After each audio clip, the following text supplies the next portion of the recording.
nu ką, aš manau, labai lygios rungtynės. Ir momentų turėjo ir vieni, ir kiti. Ir rungtynės nusprendė individualus meistriškumas, fantastinis įvartis. Tokių daug nepamatysi Lietuvoje.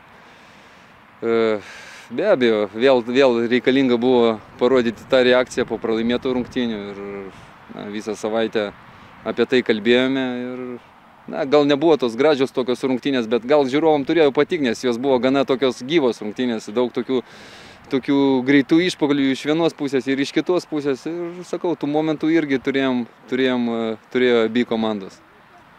Permainos vartuose, kas būtent įtakojo?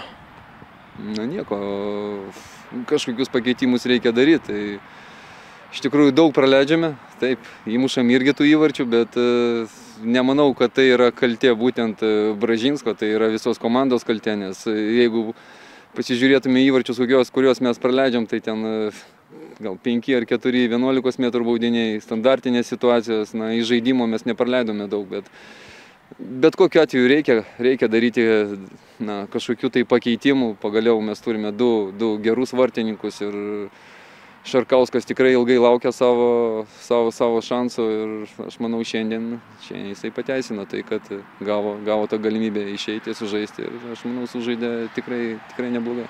Dabar treneriai dvi rungtynės su Vilniaus ir Vilniaus rajono komandomis, vienas A lygoje, kitas Taurėje, tad laukia taip pat gana sunkus laikotarpis.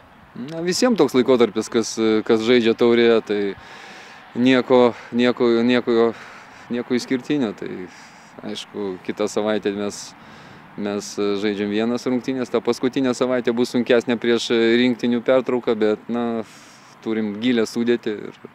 Smagu, kad tie visi žaidėjai traumuoti yra grįžę ir tikiuosi, kad ir po šitų rungtynių niekas neiškris ir turėsime pilną sudėtį. Ir manau, turiu pakankamai pasirinkimą tam, kad galėčiau kažkur tai kažką tai ir porotuoti ir subalansuoti komandą kitom ateinančiom rungtynėm ir Taurės yra lyga.